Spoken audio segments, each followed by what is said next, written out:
In this episode of Zombie Lies, I'm going to break down the Fireside chat from Michael Condrey that came out recently on January 17th. Right off the bat, calling this a Fireside chat is just absolutely narcissistic and a misuse of the phrase. Fireside chats were first delivered via radio from FDR during his presidency to keep citizens informed of the policies of the United States to help them through the Great Depression and World War II. Nowadays, it mostly refers to radio or TV addresses from politicians, but usually it's the president. So, if Condrey is really that fucking vain to think that him discussing an issue for a stupid fucking video game equates to talking to people about two of the most difficult times in US history, then he's really outdone himself this time. Not to mention, this is a fucking blog! It's not a radio address or even a TV show! But of course, he didn't write most of the shit anyways. Some PR or marketing douchebag obviously had the final say. Put on your glasses because we're going to be reading between the lines here. In the second paragraph, he starts discussing the matchmaking system by saying, quote, "First, and I can't stress this enough, player connection to the host always takes priority over skill in the matchmaking process. Always, no exceptions."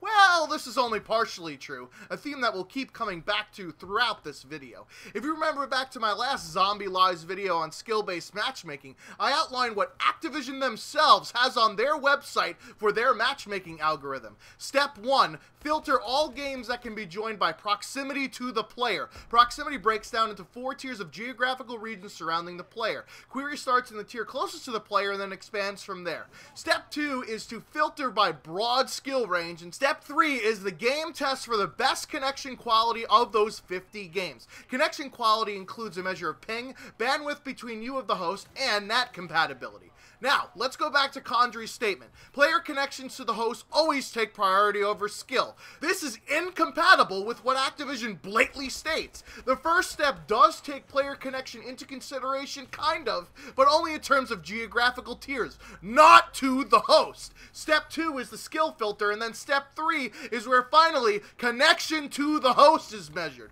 So either Condrey or Activision are flat out lying in describing the process, or Condrey is trying to convince people that step 1 via geographical tiers is his definition of player connection to the host, which is never stated in the Activision blog. The next sentence is just a laughable joke. Quote, "Fast connection to a match hosted on our global dedicated servers is the most important component of our matchmaking system."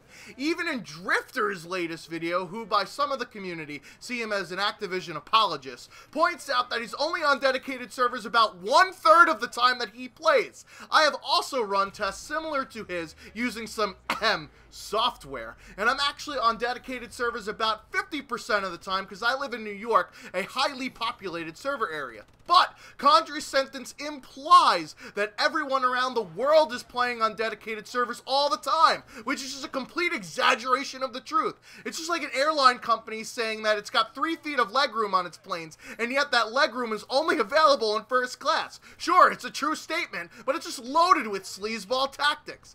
Moving onward, the next 2 sentences are, quote, "And yes, to a lesser extent, skill as a component of matchmaking is important too. We believe that it adds a level of fairness in the mechanism for team balance and individual enjoyment." Well, the second sentence here is pretty valid. However, it's also troubling. This means that skill-based matchmaking is part of their vision for how Call of Duty should be played. They are not going to remove it unless someone from higher up, my guess is Activision due to shitty sales, tells them to get rid of it. The next sentence reads, quote, "The system we have today is, to all intents and purposes, identical to what Activision has always had in place with the same matchmaking parameters as previous Call of Duty titles." This is obviously complete bullshit. Firstly, and we'll get to this a bit later, if the matchmaking system is exactly the same as previous, then why the fuck is reverse boosting so effective in this game, but it has a negligible effect in every single other game? Those two things are incompatible statements. You can't have the same matchmaking yet have reverse boosting be so effective. And here's where the weasel words come in. For all intents and purposes. This allows Condrey to say something as ridiculous as what he said, yet have no accountability when you present them with an obvious counter to it. This sentence has PR bullshit smeared all over it. He then states, quote, "We continue to monitor and optimize our systems, but the speed of the connection is and always will be our first priority." If this is really their number one priority, then why even include skill at all in making the decision to match people together? I'm about to get all math on you, so don't fall asleep here.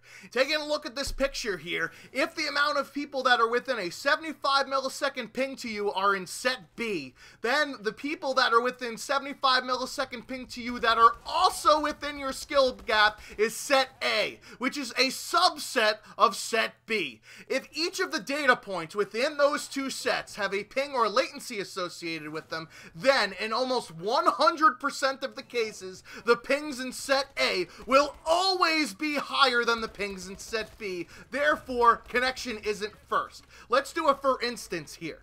If there are 50 people in set B with all different pings, 1 through 50, the probability that the pings of the people in set A with the best ping to you, that is pings 1 through 11 in a 6v6 game mode, is 11 factorial divided by 50 factorial minus 39 factorial, which equates to 1.1 e to the negative 57 power. That's 50 fucking 7 zeros after the decimal point. That number is so ridiculously small that it might as well be my dick size. I mean, impossible to get to that result. And this is for only 50 people, which is a drop in the ocean compared to the number of people that play Call of Duty. What does this all mean? It means by putting skill into the matchmaking system almost guarantees that you will not play in a lobby where connection is the best. Period. We're not done with the math yet here. Sorry, folks. He continues, quote, "We consistently look at millions of points and player and match data, and kill-to-death ratios are up across all bands in Advanced Warfare." This is also mathematically impossible. Kill-to-death ratio is a pretty simple calculation, kills divided by deaths. But there is a symbiotic relationship between the two. There cannot be a kill without a subsequent death. However, the converse of that statement isn't necessarily true. A player can get a death via suicide, which means another player does not get a kill for it.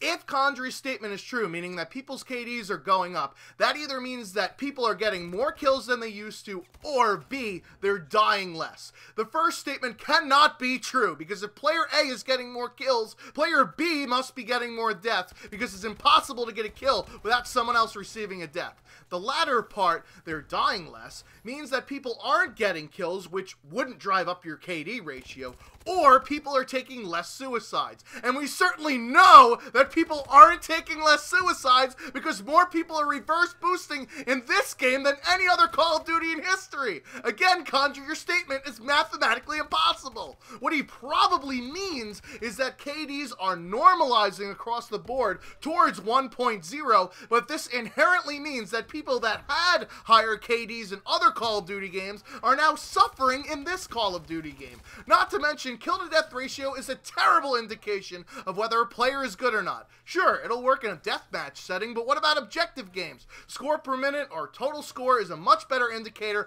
of an all-around better player. What about accuracy? What about win-loss ratio? Boiling skill down into one factor is just completely reductionist and an asinine metric coming from people that should fucking know better. Alright. Math nerding aside, let's get back to some English now, shall we? From the blog, quote, "A few of you have asked, and we've also noticed, that some players have experienced fringe cases like being matched with somebody in another country. Much of this comes down with the pool of people online and which modes are being played at any point in time. This is a constantly moving target from day to day, night to night, across every time zone and region on the planet.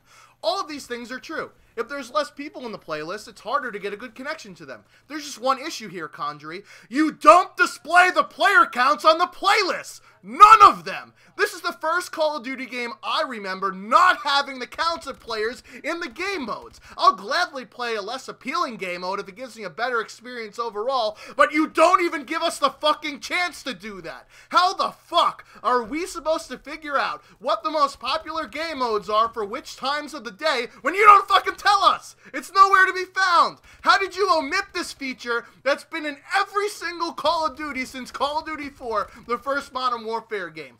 3 years and 2 months later to not include this basic functionality? Come on, Condry, at least give us access to this telemetry bullshit you spew about. Or are you trying to hide something? Are you trying to obfuscate player count so that you don't have to face reality that less people are playing Advanced Warfare than you'd hoped? Nah, can't be that. Alright, on to his next paragraph about reverse boosting. Quote, playing at home, I've been randomly matched with players doing this, and it's incredibly frustrating to lose based largely on my team being down a contributing teammate. No one wants to lose an objective-based match by effectively being outnumbered while their teammate shoots grenades into their own forehead 100 times in the corner. I totally agree with him there. However, if reverse boosting wasn't so fucking effective, nobody would do it. Why would anybody in their right fucking mind spend 4 hours a day just blowing themselves up? Because it works! I don't condone this behavior, and in fact, I think it's a scumbag thing to do, but gamers wouldn't be doing this shit if it wasn't effective. Next, he says, quote, Call of Duty is both social and competitive, and we respect and honor that. This is another bullshit statement. There is no social playlist in Advanced Warfare. You have the competitive playlist, ranked play, which is a fucking joke, by the way. You can't use attachments or perks unless you've unlocked them in the public side of the game. That's right, if you aren't level 50 and haven't used every single weapon in the game and completed all of the supercalifragilisticexpial atrocious attachment challenges, you're shit out of luck. Why would you make people use their publics classes for competitive play? Why is it that Black Ops 2, a game that came out 2 fucking years ago, got this right, and yet you guys fucked this up so badly? Anyways, that's another rant for another time. So, you have ranked play, where people that want to get better and want to play against good competition can go. The people that don't want to play competitively should be able to go to the regular social playlist. The problem is that playlist is also a variant of ranked play with skill-based matchmaking. You have a ranked playlist and another ranked playlist. You don't practice what you preach, Condry. There is no fucking social playlist in this game. Lastly, on banning these reverse boosters, he says, quote, It's not dissimilar from the bans that cheaters and boosters receive, and we have increased our focus on reverse boosting banning to combat the growing issue. Let me give you an analogy here. Reverse boosting is a symptom. Skill-based matchmaking is the disease. You could try and eliminate reverse boosting as much as possible, but as long as it's effective, people will do it. If you eliminate skill-based matchmaking, however, aka the disease, reverse boosting, aka the symptom, disappears entirely. People aren't going to suicide themselves 100 times a match if it doesn't help them play the game socially, just like you said earlier. Nobody's going to waste their time doing it. I cannot believe you guys are doubling down on this stupid fucking decision by banning reverse boosters. I'm not saying that they aren't wrong for doing this. Believe me, I despise that shit too. But the solution is so simple, and yet your giant fucking egos get in the way of solving the problem and making your game better. And now we've come full circle here. It's not the players killing themselves over and over again that, quote, hurts you and your team's online experience. It's you, the developers, thinking that you fucks know better and being pompous assholes about it. You say you spent 3 years working on this game, yet you still don't learn from the mistakes and the triumphs that other developers have made. I really like this game, aside from the skill-based matchmaking and the horrific gun balance, which is pathetic that these things are still issues. You'd better stop with this PR manipulative blogging bullshit and just stick to fixing your game, Condry, before it's too late.